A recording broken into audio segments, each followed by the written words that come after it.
Hello అండి. ఎలా ఉన్నారండి అందరూ? బాగున్నారా? మీరంతా బాగుండాలని మనస్ఫూర్తిగా దేవుడిని కోరుకుంటున్నాను. నా వీడియోస్ చూస్తూ ఛానల్‌ని సపోర్ట్ చేస్తున్న ప్రతి ఒక్కరికి పేరు పేరున కృతజ్ఞతలైతే చెప్పుకుంటున్నానండి. ఈరోజైతే నేను ఉదయం నుంచి సాయంత్రం వరకు చేసుకున్న పనులన్నీ కూడా వీడియోలో షేర్ చేశానండి. ప్రతిరోజు కూడా నేను ఉదయం నుంచి మధ్యాహ్నం వరకు చేసుకునే పనులే నేను వీడియోలో చూపిస్తాను. కానీ ఈరోజు మాత్రం అనుకోకుండా అలా ఉదయం నుంచి సాయంత్రం వరకు పనులన్నీ కూడా నాకు మీతో షేర్ చేసుకోవాలనిపించింది. ఇంతలకడే లేచేసి నా పనులైతే నేను మొదలు పెట్టేసుకున్నాను. పిల్లలకి స్కూల్ బాక్సుల దగ్గర నుంచి ఇక ఇంట్లో వంట ఇక పనులు ఇవన్నీ ఉంటాయి కదండి. ఒకదాని తర్వాత ఒకటి నేను ఇక మొదలు పెట్టేసుకోవాలని మొదటిగా అయితే టీ పెట్టానండి. టీతోనే కదా స్టార్ట్ అవుతుంది ఉదయం అనేది. అత్తయ్య గారేమో పొద్దున్నే పనికి వెళ్తారు కదా, ఇక ఆవిడ కోసం ఇంకా నా కోసం ఇది పడితేనే కానీ పొద్దున్నే ఏ పని చేయబుద్ధి కాదు. కాసిన్ని ఒక గ్లాసుడు మంచినీళ్ళు అయితే తాగి ఆ తర్వాత నేను డైరెక్ట్గా టీ అయితే తాగేస్తాను. వేడి నీళ్ళు అలాంటివి కూడా మనకు పడవండి. అయితే కూడా ఈ పనికి వెళ్ళడానికి మొత్తం అంతా కూడా సర్దేసుకుని అంటే బాక్స్ పెట్టుకుంటారు, కత్తో కొడవలో ఏదో ఒకటి కావాలి కదండి, అవన్నీ తీసుకుని బయలుదేరి వెళ్ళిపోయారు. ఇక నేను పక్కనైతే చిన్న గిన్నెతో నీళ్లు కాస్తున్నాను కదండి, అవి దేనికంటే రాగి జావ కాద్దామనేసి నేను ఒక స్పూనుడు అంటే ఒక స్పూనుడు వేసుకున్నాను ఆ పిండి, రాగి పిండి. దాన్ని ఇలా నీటిలో కొద్దిగా పోసుకుని ఉండలు లేకుండా మొత్తం కూడా సాఫ్ట్గా అయ్యేలా అయితే కలుపుకుని కాగే నీళ్ళల్లో వేసేసుకుంటాను. ఇది మరిగిన తర్వాత పైకి పొంగులా వస్తుంది కదండి, 2 సార్లు 3 సార్లు పొంగితే సరిపోద్ది, అది కాగిపోయినట్టే. తర్వాత స్టవ్ ఆపేసుకుని దాన్ని చల్లారిన తర్వాత గ్లాస్లో పోసి మా అబ్బాయికి కొంచెం అంటే కొంచెం ఉప్పేసి ఇచ్చేస్తానండి. కొంచెం మజ్జిగేసి చిలకరించుకుంటే బాగుంటుంది, కానీ మరి చిన్నపిల్లలకి అలాంటివి ఇష్టం ఉండదు కదండి, మజ్జిగ వద్దనేసాడు. ఇక అందుకని డైరెక్ట్ అది ఉత్తిదే నేను అలా కలిపేసి ఇచ్చేసాను అనమాట. ఎందుకంటే నేను ఈ రోజు నుంచి బాబుకి ఇది ఇద్దామని అయితే నేను అనుకుంటున్నానండి. దీంతో పాటు కూడా ఒక గుడ్డు కూడా ఉడకబెట్టి ఉదయాన్నే ఇది ఇస్తాను. తర్వాత టిఫిన్ తిని స్కూల్కి వెళ్ళిపోతాడు. ఎందుకంటే వీళ్ళు ఎదుగుతూ ఉన్నారు కదండి, ఏవేవో కొన్ని ప్రోడక్ట్లు అనేవి వాడాలని వాళ్ళకి ఉంటుంది. ప్రిపేర్ చేసేవాళ్ళు కూడా చాలామంది ఉంటారు కదండి. ఇక అలాంటి వాటి నుంచి అవాయిడ్ చేసి నేచురల్గా ఉండే ఫుడ్ అయితే వాళ్ళకి ఇస్తే మంచిది కదండి. శరీరానికి మంచిది, ఆరోగ్యానికి మంచిది, ఇంకా అంతా కూడా బాగుంటుంది. బూస్ట్, హార్లిక్స్ ఇలా మనకు తెలిసిన ప్రోడక్ట్లు ఏవో ఉంటాయి చూడండి, అది వరకు అయితే ఓకే, కానీ ఇక తెలియని వాటి జోలికి వెళ్ళాలంటే కాస్త నాకు భయంగానే ఉంటుంది. వాటి నుంచి మా అబ్బాయిని అవాయిడ్ చేసి ఇదిగోండి ఇలా నేచురల్గా జావలు, గుడ్డు, పాలు ఇవి ఇచ్చి పెంచాలనేది నా కోరికండి. చిన్నప్పటి నుంచి వాటిని ఇచ్చి పెంచుకున్నాను కదా, ఇప్పుడు పౌడర్లు అవి ఇవి అంటే ఎలా ఒప్పుతుందండి, మనసు ఒప్పదనమాట. అందుకని ఇక మా అబ్బాయి డైటింగ్ అనేది కొంచెం నేను మార్చాలనుకుంటున్నాను. ఇక నేను ఎప్పుడూ వండే వంటలో ఇవే తింటాడండి, ఏది ప్రత్యేకించి కావాలని అనడు. కానీ మరి వాళ్ళు ఎదుగుతూ ఉన్నప్పుడు కొన్ని ఆలోచనలు అయితే వస్తూ ఉంటాయి. కంట్రోల్ యువర్ సెల్ఫ్ అన్నట్టు చేస్తూ ఉంటానన్నమాట. నేను పిల్లల్ని ప్రత్యేకించి ఏదో పెట్టాలని ఎప్పుడు కూడా అనుకోలేదండి. చిన్నప్పటి నుంచి వాళ్ళకి ఒక ఏజ్ వచ్చే వరకు పాలిచ్చి పెంచుకుంటాము. తర్వాత ఇక ఫుడ్ అంతా కూడా మామూలే. ఇక పద్దాకా నేను వాళ్ళకి పాలే ఇచ్చాను, కానీ ఎప్పుడూ కూడా గుడ్డు ఇంకా వేరే వేరే ఏదో పెట్టాలని అయితే అనుకోలేదు. ఎందుకంటే చాలండి మనం తినే ఫుడ్ నుంచి వాళ్ళకి అందించే న్యూట్రిషన్స్ అవి సరిపోతాయి. ఇక అంతకు మించి గుడ్లు ఇంకా ఏవేవో పెట్టాలని కూడా నేను ఎప్పుడూ అనుకోలేదు. అలా పెట్టకపోవడమే మంచిదని నాకు అనిపిస్తుంది. ఇప్పుడైతే ఊబకాయం ఇంకా రకరకాలుగా అయితే చాలా ఇబ్బందులు పడుతూ ఉన్నారు. ఒళ్ళు చేయడానికి ఇంకా గట్టి పడుతుంది శరీరం అనేసి ఇంకా చాలా రకాలుగా పెడుతూ ఉంటారు పిల్లలకి. నేను అలాంటి వాటికి చాలా దూరంగానే ఉండి పెంచాను. ఎందుకంటే మనకి చిన్నప్పుడు ఏమీ అలాంటివి ఇచ్చి పెంచలేదు కదా మా అమ్మ నాన్న, మేము బాగానే ఉన్నాం కదా. ఇక వీళ్ళకి మాత్రం అవి అంత అవసరం అంటావా, మేము తినే ఫుడ్ వాళ్ళకి సరిపోద్దులే అని ఆలోచిస్తాను తప్ప ఇక ఎక్కువగా ఏదో వాళ్ళకి ఇవ్వాలని అయితే ఎప్పుడు అనుకోలేదు. మన దగ్గర అన్నీ ఉంటాయండి, అన్నీ పెట్టేస్తాం, కానీ వాటిని తిన్న తర్వాత వాళ్ళ బాడీ స్ట్రక్చర్ అనేది వాళ్ళకి కావాల్సిన విధంగా ఉండదు, చేంజ్ అయిపోతూ ఉంటుంది. పిల్లలకి పెట్టే ఫుడ్ అనేది చాలా ఇదిగానే ఉండాలండి, లేదంటే ఇప్పుడు అంతా ఫాస్ట్ ఫుడ్ కదా. ఈ ఫాస్ట్ జనరేషన్లో ఫాస్ట్ ఫుడ్లు రీల్స్ అలా క్రాస్ చేసుకుంటూ వెళ్ళిపోతే అది ఎంత స్పీడ్గా వచ్చేస్తాయో రీల్స్, తినే తిండి కూడా అంతే స్పీడ్గా అందేయాలి వాళ్ళకి. మరి అలాంటప్పుడు బాడీ మెయింటైన్ అనేది చాలా ఇబ్బందికరంగా మారిపోతూ ఉంటుంది కదండి. ఇక పల్లెటూరులో పుట్టినందుకు ఇంకా ఇక్కడ వాతావరణానికి అలవాటు పడి, ఇక్కడ పద్ధతులకు అలవాటు పడి, ఈ విధమైనటువంటి ఆహారం మేము తింటున్నందుకైతే నేను చాలా చాలా సంతోషపడిపోతూ ఉంటాను. ఎందుకంటే ఇలాంటి లొకేషన్ బట్టే కదండి, ఉండే ప్రాంతాన్ని బట్టే కదా మనం తినే తిండి ఆహారపు అలవాట్లు అవి ఉంటాయి. మనం వేరే చోట ఉన్నామంటే ఆ కల్చర్ మారిపోతూ ఉంటుంది. ఇలాంటి కల్చర్లోనే ఉండి పిల్లల్ని పెంచుకోవడం ఒక అదృష్టంగా భావిస్తాను నేను. మేమేం తింటామో పిల్లలు కూడా అదే తింటారన్నమాట. అంతకు మించి ఎక్కువగా ఇక పిల్లలకి ఇవ్వదలుచుకోలేదండి. ఇప్పుడు ఇంట్లో వండే వంటలు ఎవరికి నచ్చుతున్నాయండి? ఎవరు తినట్లేదు. కానీ లక్కీగా ఇక ఈ పల్లెటూరు వాళ్ళం కాబట్టి మాకు ఇదే తినాలి, ఇదే ఉంటుంది కాబట్టి పిల్లలు కూడా అర్థం చేసుకుంటారు. ఈ కల్చర్కి అయితే అలవాటు పడుతున్నారు. అలవాటు పడి తీరాలండి, లేదంటే వేరే ఆప్షన్ లేదు కదా ఇక్కడ మా వాళ్ళకి. కాబట్టి మేము ఎలా ఉండాలనుకుంటామో పిల్లలు కూడా అలా ఉండడానికి ఇష్టపడతారన్నమాట. ఇక మగపిల్లలు అంటారా, వాళ్ళకి ఏదో ఎనర్జీ రావాలి, అలా ఉండాలి, ఇలా ఉండాలనేసి కొన్ని ఆశలు అయితే ఉంటాయండి. మరి వాళ్ళని ఏం చేస్తాం? ఆడపిల్లలు అంటే మనం చెప్పినట్టు వింటారు, మనం ఏది పెడితే అది తింటారు. మా బాబు కూడా అలానే తింటాడండి. కానీ కొంచెం పెద్ద అవుతున్నాడు కదా, తనకి కూడా ఏవో కొన్ని ఆశలు అయితే ఉంటాయి. ఇంకా చదువు మీద కాన్సన్ట్రేషన్ రావాలి, ఇంకా కాస్తంత మరి 10th కదండి, కొంచెం శక్తి అనేది వస్తుందనేసి నేను ఆ రాగి జావా గుడ్డ అయితే ఇవ్వడానికి ఇష్టపడుతున్నాను. ఇంకా ఏదో మాటల్లో పడిపోయి చాలా వరకైతే వచ్చేసానండి. చాలా పనులు చేసేసాను. ఇక పిల్లల కోసం అయితే వంకాయలు 3 కాయలు కాసాయి మా చెట్లకి. వాటిని కోసుకొచ్చి అలాగే 2 బంగాళదుంపలు వేసి 2 టమాటాలు కూడా వేసి కూర అయితే చేశాను. అది ఉడుకుతూ ఉందండి. ఈలోపు పాపకి జడ వేద్దామని వచ్చాను. పెద్దమ్మాయి అయితే వాళ్ళ అత్త దగ్గరికి వెళ్ళి మరి జడ వేయించుకొని వచ్చేసింది. తనైతే రెడీ అవుతూ ఉందన్నమాట. ఇంకా నేనేమో ఈ చిన్న అమ్మాయికి వేస్తున్నానండి జడ. మా బుజ్జమ్మ అసలు ఒక చోట కూర్చోదు, ఒకలాగైతే పట్టదండి జడలో. అలా వీడియో ముందు కూర్చొని తన ఎక్స్ప్రెషన్స్ అయితే మీరు చూస్తూనే ఉంటారు. కొన్ని అయితే నేను స్కిప్ చేస్తూ ఉంటాను. మెలుగులతో అయితే పైకి కట్టేసేదాన్ని అండి జడలో, కానీ ఈ మధ్యన అయితే ఇలా కిందకు వదిలేస్తున్నాను. ఒక మెలుగే వేస్తున్నాను. ఒక మెలుగుతో జడ వేసుకోవడం అంటే నాకు చాలా ఇష్టం అండి. ఇక పెద్ద పాప అయితే అలా వేయించుకోదు, ఏమి వింటుంది కాబట్టి ఈమెకు వేస్తున్నాను. నా ఆనందాన్ని తీర్చుకుంటున్నాను అనమాట. మన సంతోషం మన పిల్లల్లోనే కదండి. ఇదిగోండి వంకాయ కూర రెడీ అయిపోయింది. బాక్స్లో అయితే పెట్టేశానండి, వాళ్ళిద్దరికి కూడా పంపించేశానండి. ఇక వాళ్ళు వెళ్ళిన తర్వాత ఇక్కడ ఉన్న దుకాణం అంతా సర్దుకుని మరలా రెండో ప్రపంచ యుద్ధం అయితే మొదలు పెట్టేసుకోవాలి. ఉదయం నుంచి వాళ్ళు వెళ్ళేసరికి అయితే 8:30 అలా అవుతుంది. అలా 2:30 గంటలు అయితే తీరిక లేకుండా ఉంటుందన్నమాట. వాళ్ళు వెళ్ళిన తర్వాత కాస్తంత అలా కూర్చోవడానికి వీలు పడదు. అసలు పని ఇప్పుడే మొదలు పడుతుంది అన్నట్టు ఉంటాయండి. సామానం చుట్టూరా ఉంటాయి. వాటిని అలా పెట్టుకొని పక్కన కూర్చోవాలంటే ఏం మనసు ఒప్పుతుందండి? ఒప్పదు. అనుకున్నదే తడవండి, చేసేయాలనుకుంటే చేసేయాలి. మొత్తం అలా కూర్చున్నానంటే ఈ పనులు నా వైపు చూసుకుంటూ నేను వాటి వైపు చూసుకుంటూ అలా ఉండిపోవాల్సిందే. ఇంకా పాపలిద్దరికి బాక్స్ పెట్టేశాను కానండి, బాబుకి అయితే నేను క్యారేజీ పెట్టలేదు. ఒక్కోసారి నాకు లేట్ అవుతుంది బాక్స్ పెట్టడానికి. ఇక బాబు సైకిల్ మీద వెళ్ళిపోతున్నాడు, వాళ్ళ డాడీకి ఇస్తే ఇక ఆయన తీసుకెళ్ళి ఇస్తారనమాట. ఇక నేను తనకి క్యారేజీ అయితే పెట్టి పక్కన పెట్టేస్తాను. ఇక తర్వాత ఉన్నవన్నీ తీసుకెళ్ళి కుండీ దగ్గర వేసుకుంటాను ఒక్కొక్కటిగా. బీరువాలో ఉంటాయి, ఫ్రిడ్జ్లో ఉంటాయి. వీటన్నిటిని ఖాళీ చేసుకుని కుండీ దగ్గర తీసుకెళ్ళడానికి మినిమం చాలా టైం పడుతుందండి నాకు. ఇళ్ళన్నీ ఖాళీ చేసేటప్పుడు నాకు అనిపిస్తుందండి, ఇవన్నీ ఖాళీ చేసి అక్కడ పెడితే బాగుండు, ఇవన్నీ నడుచుకుంటూ నేను వెళ్ళి కూర్చొని చక్కగా తోమేసుకుందినే అనిపిస్తుంది. ఇక ఏం పట్టిందండి, మనం ఎక్కడ పెడితే అవి కూడా అక్కడే ఉంటాయి. కుండీ దగ్గర పెడితే కుండీ దగ్గర ఉంటాయి, వంటగదిలో పెడితే వంటగదిలో ఉంటాయి. అవి కదులుతాయా కదిలినా మనమే కదండి కదలాలి. మనం ఏం చేస్తే అవి కూడా అవే చేస్తాయి అన్నమాట. పాలు తీసుకొని పాలు పొయ్యి మీద పెట్టుకుని మిగతా పాలు ఫ్రిడ్జ్లో పెట్టుకుని పెరుగు తొరక తీసేసుకొని ఇక మామయ్య గారికి కూడా నేను టిఫిన్ పెట్టలేదండి. ఇక ఆయనకు కూడా కొంచెం టిఫిన్ అయితే పెట్టించేసాను. చూశారు కదా, ఉప్మా అయితే చేశాను ఎర్ర రవ్వతోటి. నేను కూడా టిఫిన్ చేసి ఇంకా పాలు అవన్నీ కాచుకున్న తర్వాత వాటిని స్టవ్ అది ఆపేసుకుని తీరిగ్గా వెళ్ళి గిన్నెలన్నీ అక్కడ వేసుకుని తోముకోవాలండి. ఇక్కడ పాలు పొయ్యి మీద పెట్టేసి ఇవన్నీ సర్దుకునే లోపైతే పాలు కాగిపోతాయి, ఒక్కోసారి పొంగిపోతాయండి. అక్కడ ఉన్నంత వరకు పొంగవు, కానీ కాస్త అలా తప్పుకున్నానంటే చాలు పొంగిపోతాయి. పాలు చాలా ఇబ్బంది పెట్టేస్తూ ఉంటాయి కదండి మనల్ని. నేను ఈ మధ్యన వీడియోస్ అయితే టైంకి అప్లోడ్ చేయలేకపోతున్నాను, రోజు పెట్టలేకపోతున్నాను, కనీసం డే బై డే అయినా పెట్టలేకపోతున్నాను.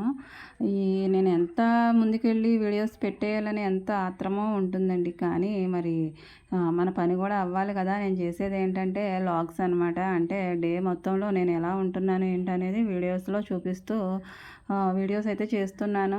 మరి అలాంటిది నేను పని చేస్తేనే వీడియో అనేది రన్ అవుతూ ఉంటుందండి. పని నేను ఒక్కోసారి ఇలా నార్మల్గా చేసుకుంటూ వెళ్ళిపోతాను వీడియో తీయలేక. ఈ పని చేసుకోవడమే పెద్ద ఇది అనుకుంటే దాన్ని మరలా వీడియో తీసుకుంటూ ప్రతి పని కూడా అలా చేసుకుంటూ వెళ్ళాలంటే చాలా కష్టమవుతుంది. చాలా స్ట్రెస్ అయిపోతుంది. ఇక ఈ పనులు చేసుకుంటే చాలులే బతుకు జీవుడా అనిపిస్తుందండి ప్రాణం ఒక్కొక్కసారి. ఇక అందుకనే నేను వీడియోస్ కూడా తీయలేకపోతున్నాను. వాటిని మీద ఇంట్రెస్ట్ కూడా పోతుంది నాకు. మనం కష్టపడిన దానికి కనీసం ప్రతిఫలం అనేది ఉంటే ఏదో ఒక విధంగా ఎంత కష్టమైనా కానీ ఆ పనిని చేసేసుకోవాలనిపిస్తుంది. కానీ మరి ఎంత కష్టపడినా ఫలితం అంతంత మాత్రం అయినప్పుడు పని చేసుకోవాలంటే కాస్త ఇబ్బంది అవుతుంది. నేను ఎంత బాధ్యతగా పనులన్నీ చేసుకొని అందరికీ చక్కబెట్టుకొని పిల్లల్ని స్కూల్కి పంపించుకొని చాలా చాలా ఇదిగా ఉంటుంది. మరలా నేను మధ్యాహ్నానికల్లా పని చేసుకుని ఇది వెంటనే వీడియో నాకు వచ్చినట్టుగానే ఎడిటింగ్ చేసుకొని వాయిస్ ఇచ్చుకొని అలా అప్లోడ్ చేస్తూ ఉంటానండి. కానీ అంతంత మాత్రంగా నాకు వ్యూస్, అంతంత మాత్రంగా నాకు జీతం అనేది అసలు రావట్లేదు. అలాంటప్పుడు కాస్త నీరసం వచ్చేసినట్టు ఉంటుంది కదండీ! చేయాలనిపించట్లేదు. నేను ప్రతి పని చాలా ఓపికగా చేసుకుంటానండి. అలాగే ఈ వీడియోస్ విషయంలో చాలా ఓపికగా అయితే ఉంటున్నాను గత 2.5 ఏళ్ళుగా. కానీ నా ఓపికని ఇంకా పరీక్షిస్తూనే ఉంటుంది యూట్యూబు. అన్నీ టైంకి లేచేయాలి పనుల కోసం, పిల్లల కోసం. మరలా మధ్యాహ్నం పని చేసుకొని కాసేపు అలా రెస్ట్ తీసుకోవడానికి ఉండదు. యూట్యూబ్ చేయడం వల్ల వీడియోస్ ఏదో ఒకటి అలా ఎడిటింగ్ చేసుకుంటూ ఉంటే నిద్ర వచ్చేస్తుందండి. అలా కునిపాట్లు వచ్చేస్తాయి. వాటిని అలా మానుకొని వీడియోస్ కోసం అలా కష్టపడాలనే ఆశ. కష్టపడితే ఈరోజు కాకపోతే రేపైనా ఫలితం అనేది ఉంటుంది కదా అనే నమ్మకంతో అలా ముందుకైతే వస్తున్నాను. కానీ నన్ను ఇంకా నీరుగార్చేస్తూ ఉంటున్నాయి. కానీ ఈ వీడియోస్ అయితే ముందుకు వెళ్ళట్లేదు. చాలా బాధగా అనిపిస్తుంది. వీడియోస్ కోసం నేను చాలా అంటే చాలా కష్టపడుతున్నానండి. నేను ఎన్ని పనులు చేసుకుంటానో అన్ని పనులు యూట్యూబ్లో అలా పెట్టుకుంటూ వాయిస్ ఇచ్చుకుంటూ అలా కష్టపడుతున్నాను. చూస్తాను ఎప్పటికైతే నేను ఫలితాన్ని పొందుతానో అంతవరకు వెయిట్ చేస్తూ ఉంటాను. అంతవరకు ఈ పనులు అయితే కంటిన్యూస్గా చేస్తూనే ఉండాలి కదండి. గిన్నెలన్నీ ఇక్కడ వేసుకున్నానండి. ఇక్కడ వేసిన గిన్నెలు ఇలా అయిపోవాలని ఎప్పటి నుంచో అనుకుంటున్నాను. కానీ అవ్వవన్నమాట. కష్టపడి తోమానండి 1 గంట. ఇక అవి తోమిన తర్వాత అక్కడ నీట్గా శుభ్రం చేసేసుకున్నాను. ఇవి కూడా నానబెట్టాను. ఇవి కూడా ఇలా నానబెట్టగానే ఇలాగ ఆరేసేయాలని ఉంటుందండి. కానీ అవ్వదు కదా. అవి కూడా 1 గంట కష్టపడితే ఇదిగోండి ఇలా తీగల మీదకి వచ్చి చక్కగా ఆరుతూ ఉన్నాయన్నమాట. ఇలా తీగల మీద ఊగుతూ కనిపిస్తే మనసులో ఏదో తెలియని సంతోషం అండి నాకు. ఈ చిన్న చిన్న వాటికి అలా సంతోషపడిపోతూ ఉంటాను. ఇంకా ఇండ్లండి, కొబ్బరి ఇండ్లు అత్తయ్య గారు తీశారు ఇలాగా ఆకుల నుంచి. నేనేమో ఎండ వస్తుందని ఎండలో వేశాను. ఎండ కూడా అంతంత మాత్రంగానే ఉందండి. ఇదిగోండి కట్టెలు, పుల్లలు మా భాషలో. వీటిని కూడా ఎండలో వేసుకున్నాను. ఇవి లేకపోతే చన్నీళ్ళతోనే స్నానం అన్నమాట. గ్రేజర్లు ఇంకా ఏంటంటే అంటారు నీటిలో పెడతారు, దాని పేరు కూడా రాలేదు టైంకి. అలాంటివి ఏమీ వాడమండి. నీళ్ళు అయితే పుల్లల పొయ్యి మీద కాస్తాము. పుల్లలు లేకపోతే చల్లీళ్ళు అనమాట. మామయ్య గారికి అయితే కొన్ని వేరుశనక్కాయలు ఇచ్చానండి. అవి ఒలుచుకొని మేము చట్నీల్లోకి ఇవి వాడుతూ ఉంటాము కొనకుండా. వేరుశనక్కాయలు ఉన్నాయి ఇంట్లో. ఇంకా నా పాదులు చూపిస్తాను రండి మీకు. పాదు అయితే నాటుకాయలు పాదండి. నేను పెట్టలేదు, దాని అంతటా అదే విత్తనాలు లేచి ఇలా వచ్చాయండి. కానీ గాలికి వానకి అలా పడిపోతూ ఉంది. దానికి తాడుగట్టి పైకి లేపాను. ఏమవుతుందో చూడాలి. ఇవైతే నేను పెట్టానండి. ఇవి ఎర్ర గింజలు అనమాట. ఎర్రకాయలు కాస్తాయి. ఇవైతే 2 చోట్ల పెట్టానండి. ఈ ఎర్రకాయలతో కూర అయితే చాలా అంటే చాలా బాగుంటుంది. ఇవి పెద్ద అవకామానవు. నేను ఆ కాయలు మీకు చూపిస్తాను. అలాగే కూరలు కూడా వండుతాను. ఇంకా ఇక్కడైతే బీరపాదులండి 2 చోట్ల పెట్టాను. ఈ బీరపాదులు కూడా మామయ్య గారు కూడా ఇంకా చాలా చోట్ల పెట్టారు అటు సైడ్కి. నేను మాత్రం ఇక్కడ 2 చోట్ల పెట్టానండి. కనకాంబరం మొక్కలు కూడా వేశాను కదా. ఇవి ఎండకి ఎండుతున్నాయి, వానకు తడుస్తున్నాయి. అలా చచ్చిపోగా కొన్ని అయితే మిగిలాయండి. ఇక్కడైతే చిన్న పందిరి వేశారు మామయ్య. ఈ బీరపాదుకి భలే ముద్దుగా ఉందండి. ఈ పందిట్లోనూ ఈ బీరపాదుని చూస్తూ ఉంటే చక్కగా ఈ లొకేషన్ అంతా కూడా చాలా చాలా బాగుంది. ప్రశాంతంగా అనిపిస్తుందండి ఉదయాన్నే ఇక్కడికి వచ్చినప్పుడు. ఈ గోంగూర మొక్కలు ఇవన్నీ కూడా చాలా చాలా కళ్ళకు ఇంపుగా కనిపిస్తాయి. ఏదో ఎక్కడికో వెళ్ళి ఏదో చూడాలన్న ఆశ ఉండదండి. ఇలా మా దొడ్డికేసి వచ్చాననుకోండి, వాతావరణం మొత్తం ప్రకృతి అంతా కూడా చక్కగా కనపడుతూ ఉంటుంది. ఇంకా నేను ఇక్కడికి ఎందుకు వచ్చానంటే గోంగూర కోయడానికి వచ్చానండి. గోంగూర పచ్చడి చేసుకుందాం అనేసి. ఎప్పటి నుంచో చేద్దాం అనుకుంటాను. కనీసం ఈ గోంగూర చికెన్లోనైనా వేసి వండాలనిపిస్తుంది, కానీ కుదరట్లేదండి. ఒక రోజున ఈ గోంగూర చికెన్లో కూడా వేసుకుని వండుకోవాలి. అయినా కానీ మన దగ్గర ఉంటే దాని విలువ అసలు తెలియదండి. నేను ఇదివరకు గోంగూర మాకు అసలు ఇలా మొక్కలు ఉండడం తెలియదు. ఆకుకూరలు ఆయన దగ్గర కొనుక్కునేదాన్ని. 20 రూపాయలకు 3 కట్టలు ఇచ్చేవారు. ఆ కట్టలు ఎక్కడ ఎండిపోతాయని దాన్ని వెంటనే పప్పులో వేసేయడమో, పచ్చడి చేసేయడమో, వేరే ఏదో ఒకటి రెసిపీ చేసేయడానికి చూసేదాన్ని. ఇప్పుడు ఇంత గోంగూర ఉంటుందండి. అసలు ఇటు వచ్చి అది కోసుకెళ్ళి చక్కగా వండుకుందామన్నా అది ఆశయం ఉండదు. మన దొడ్లో ఏదున్నా కానీ దాని మీద మనకి ఇష్టం ఉండదండి. మన దగ్గర ఉన్న దాని గురించి మనకు అంత విలువ తెలియదు. మన దగ్గర అది లేకపోతే దాని విలువ అనేది తెలుస్తుంది. ప్రతిదీ అంతేనండి. మనుషులైనా సరే అంతే. వాళ్ళు మన దగ్గర ఉండి మనకు మంచి చెప్పినప్పుడు వాళ్ళు మనకి నచ్చరు, కానీ వాళ్ళు కాస్త దూరంగా వెళ్ళిన తర్వాత వాళ్ళ విలువ అనేది మనకు తెలుస్తుంది. గోంగూర అంటే మాత్రం నాకు చాలా చాలా చాలా ఇష్టం అండి. ఎందులో వేసినా కానీ చాలా ఇష్టంగా తింటానన్నమాట. ఈ గోంగూరని తీసుకొచ్చేసాను. సరాసరి నేను ఇంకా దీన్ని బాగు చేయవలసిన పని లేకుండా కాడలన్నీ తుంచుకుంటూనే దీన్ని కోసానండి. ఇక నేరుగా దాన్ని బకెట్లో వేసేసి కడిగేసాను 3 సార్లు. ఇందులో మందు వేయలేదు, ఏమీ వేయలేదండి. చక్కగా నేచురల్గా పండిన కూర అన్నమాట. ఇలాంటివి మనకి దొరకవు. దొరికిన దాన్ని మనం వెంటనే ఆస్వాదించుకోవాలి కదండి. కానీ మా పల్లెటూరు వాళ్ళు చాలామంది దొడ్లలో ఇలాంటివి ఉంటాయి. ఆకుకూరలు, కాయగూరలు అన్నీ మందులు లేకుండా పెంచుకుంటారు, తింటారనమాట. ఆరోగ్యానికి మంచిది కదండి. ఇప్పుడు మిద్దె తోటలు సిటీస్లో కూడా వచ్చేసాయండి. మందులు లేకుండా ఎరువుల ద్వారా పెంచుతున్నారు. ఎక్కడికక్కడే ఇవే ఆరోగ్యంగా ఉండాలని అందరూ కూడా గట్టి ప్రయత్నమే చేస్తున్నారండి మన ఆడవాళ్ళు. గోంగూర అయితే కడిగి అలా పక్కన పెట్టుకున్నాను. దీంట్లోకి వేరుశెనగ గుళ్ళు వేసి చేస్తే బాగుంటుంది అనిపించింది. ఎప్పుడు నేను నువ్వులే వేసి చేస్తానండి. ఈసారి మాత్రం వేరుశెనగ గుళ్ళు వేయించేసుకుని పక్కన పెట్టుకున్నాను. అలా తినాలనిపించిందండి నోటికి.